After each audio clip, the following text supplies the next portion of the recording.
बहुत सारे लोग ये बात कर रहे हैं कि हम पहली दफ़ा ट्रैवल कर रहे हैं, हमें ट्रैवल हिस्ट्री का नहीं पता, हमें बताएं कि किस कंट्री हम जाएं ताकि हमारी ट्रैवल हिस्ट्री बनना शुरू हो जाए। सबसे पहले ये देख लें कि ट्रैवल हिस्ट्री वो होती है जिसमें आप ये बताते हो कि आप एक रेगुलर ट्रैवलर हो। ये नहीं है कि आपने एक ही महीने में एक एक दिन गुजार के 20 मुल्कों से होकर आपने आ जाना है और इसको ट्रैवल हिस्ट्री कहना है। ये ट्रैवल हिस्ट्री नहीं है। ट्रैवल हिस्ट्री कुछ साल की होती है, यानी कि उसका एक कॉमन सेंस आपने यूज़ करना है कि अगर आपको ऑफिस से हर साल में 2 हफ्ते की छुट्टी होती है तो आप 1-2 कंट्रीज़ घूम के आ गए, या अगर आप किसी एजुकेशन सेक्टर में काम करते हो, विंटर हॉलीडेज़ हो गई, समर हॉलीडेज़ हो गई, तो आप 1 महीने के लिए 3-4 कंट्रीज़ करके आ गए और फिर दूसरे साल चले गए, फिर तीसरे साल चले गए। इसको ट्रैवल हिस्ट्री बोलते हैं। एकदम आपने सारी कंट्रीज़ नहीं जाना।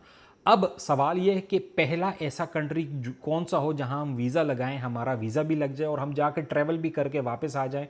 तो ऐसे कुछ कंट्रीज़ हैं पाकिस्तान से जिस पे आप वीज़ा लगा सकते हैं। बहुत आसान तरीका है, मैंने इन सब पे वीडियो बनाई है। सबसे पहले ऐसा कंट्री आता है आज़रबाईजान। आज़रबाईजान का वीज़ा जो है बहुत आसान है, 3 दिन में भी आ जाता है। अगर अर्जेंट लगाएंगे 3 घंटे में भी उसका वीज़ा आ जाएगा। इसके बाद है वियतनाम।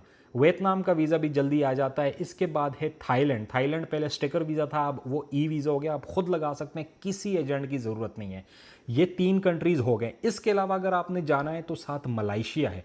मलाइशिया का वीज़ा भी जो है वो 100% लगता है, चाहे आपका पासपोर्ट फ्रेश हो या ना हो।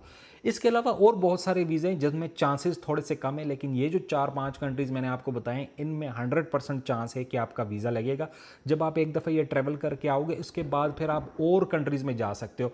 जैसे मडागास्कर का वीज़ा है, इसको ऊपर कोई बात नहीं करता। इसके अलावा अल्बानिया का वीज़ा है, वो भी कोई बात नहीं करता। ये दोनों ई वीज़ाज़ हैं। इसके अलावा मैं और ई वीज़ाज़ के ऊपर भी वीडियो बनाऊँगा, लेकिन ये जो है पहले कुछ कंट्रीज़ हैं जो आपको विज़िट करने चाहिए और इनका बजट भी बहुत कम है। नेक्स्ट जो वीडियो आएगी वो इनके बजट के ऊपर आएगी कि कितने बजट में आप ये सारे कंट्रीज़ घूम सकते हैं।